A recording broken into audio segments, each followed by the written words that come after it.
morning, guys. I'm out here doing my morning chores, and if you saw the homestead tour video, which will be linked here, somewhere, there'll be a link maybe in the description. My wife will put it somewhere, depending on where she figures out how to do that. So, I'm out here doing my chores. In the last video, I said I needed to upgrade the bedding or change the bedding, which I don't change it, but add to the bedding is really what I'm doing, of my brooder. So I have 80 chicks in my brooder right now, and what I've got to do is add to their deep mulch system. So, how do I start this system? One, hay. I put down a big fluffy layer of hay, and that's good probably for the first week, because the meat birds, they grow very, very fast, and they start to outrun what you're able to keep up with. And the problem really is this. Once they get a little bigger, they poop so much that it mats the hay. So you can start with the hay for about the first week, and then you gotta upgrade. So what do? I simply go to Tractor Supply and I buy these bags of shavings. This will last me the whole brooding process for one batch of chickens. So I do fine and I do flake. What flake is it's big flakes. Fine is almost like ground up pine shavings. You can do cedar too. Cedar smells nice. It's double the price. So I just go with pine. The chickens don't care. I don't care. And there's no smell. Right now I can smell a little bit. The hay is very matted down, and that's okay. I expect that. So there's a little prep work that we do prior to putting our flake down. Prep work number one, get the tools you need to start with. Here she is. I get a pitchfork. Now, this is one of the big pitchforks. It's a 1, 2, 3, 4, 5, 6, 7, 8, 9, 10-time pitchfork. It's maybe 1.5 feet wide. If you're still using a regular sized pitchfork, you are failing at homestead life. Get one of these big ones. It's expensive, but it's worth every penny. If you're moving leaves or wood chips or whatever, it just absolutely doubles your production, which cuts your time spent doing chores in half. And that's what I'm all about. So the first thing I want to do is I want to get in here and fluff this hay up, because it is completely matted. And I want to do that so that kind of all that stuff on the top can go to the bottom. The bacteria can get some oxygen and grow and start turning this into compost. It gets rid of some of the matting effect of the hay. So, not necessarily turning it, just mixing it up real well. So one of the things I do is I put all their feed on one side so that they're out of my way. They don't want to be over here when I'm doing this anyway, so they naturally move, but oh my goodness. Uh-oh.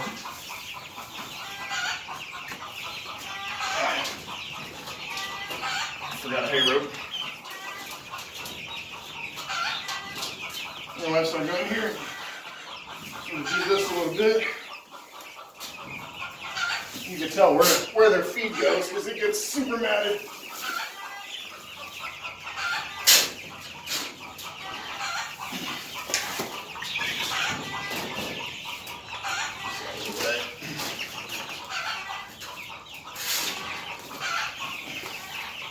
So I think those wood chips are about $5 a piece. So for $10 you can do the bedding for your whole brooding process.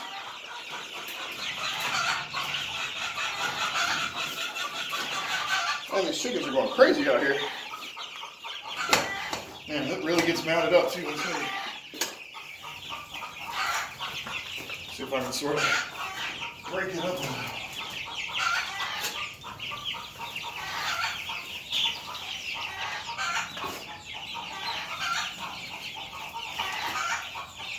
Also, sometimes, it may sound gross to you, but sometimes when you turn this in the wet sections, there's some little fly larvae and stuff that gets down in here. You may say, ew, gross, but not to the chickens. That's like, it's like a little Snickers bar to them. All right, it's marginally turned, so.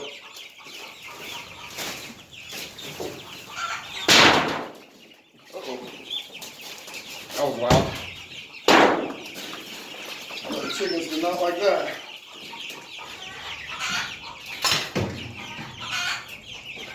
Okay. Now, initially I put about 6 inches of hay down.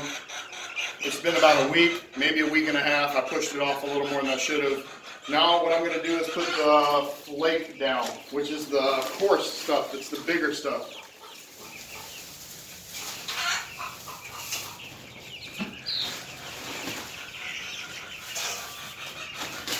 You don't want to go too high under the heat lamp. Last thing I want to do is start a fire in here. But you do want to coat it on the ground, because the quickest way to loosen chickens is for them to be wet and cold. You want their brooder to be good and dry and good and warm. So it's a week and a half in right now on brooding these guys. I've got 2 lights, and it's just a board that's nailed across and 2 lights clipped onto it.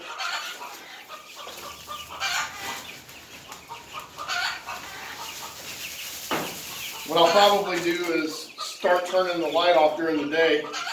I'll probably honestly turn it off here in a minute and start that today and start hardening them off. I'll come out here and turn it back on at night. But you know, it's South Georgia. It is almost January, but it's pretty warm here right now. I think it'll be in the 70s today. But there are days where it gets down in the 40s, 50s, 30s, which we never have days in the 30s really, but nights we do.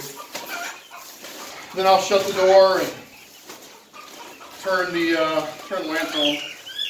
So my process typically looks like this though. When I do turn the lamps off, I keep the door shut.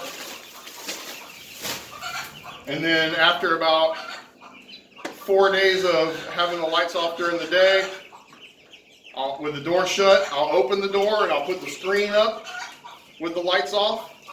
And then after about 4 days of that, I'll keep the lights off all day and night. And then I will open the door during the day also, but I'll still close the door at night because, you know, we have raccoons and stuff. Okay, so I put the flake down,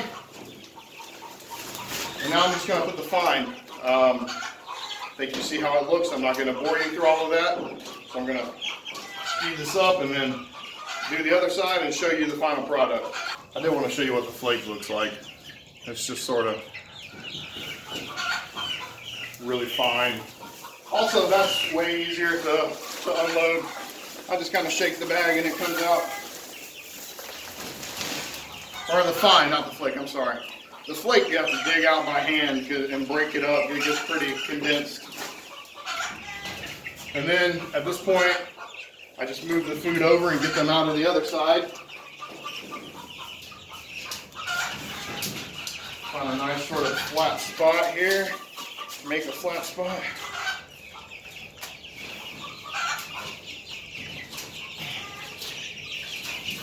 Dump a little feed to them so they come over here. There you go. And then find another little flat spot here. Then I'm just going to lift their water out of the way.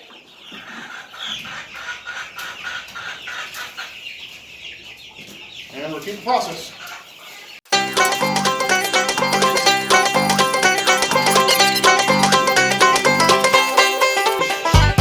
The water back to hanging. Yeah, see, it's all good. Big important thing here. Don't let it clump up under your water if you're using this automatic water with the float valve in it. Because if it's not hanging, it won't work right. So I got to clear a little spot out under the water. There we go. And that's it.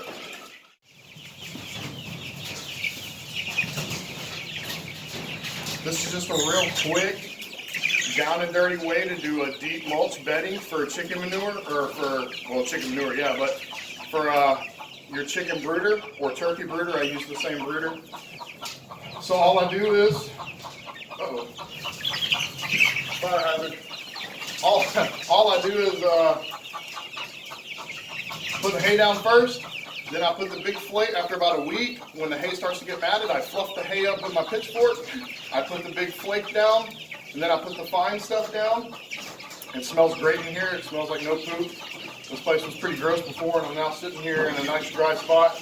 I keep my chickens on 2 lights. That's how they stay warm. I'll start bringing that down. And this is just really an old building. No electricity in here. I have to run extension cords about 150 feet from my house to here. And I put some tin, some salvage tin that I had, that I took off of something, and made a little enclosed area. They don't fly out, no problems with that. And I have them on an automatic waterer, and I feed them. My next goal is going to be to do some automatic feeders in here, so that's going to be a future video. The benefits of this also is, rather than every time it gets dirty cleaning it out, I add on top and add on top. It starts to compost and it gets warm. So the chickens have warmth from above and from below. And then when the door is closed, the ambient air in here gets a little warmer as well. So that's it. That's how I brood my chickens.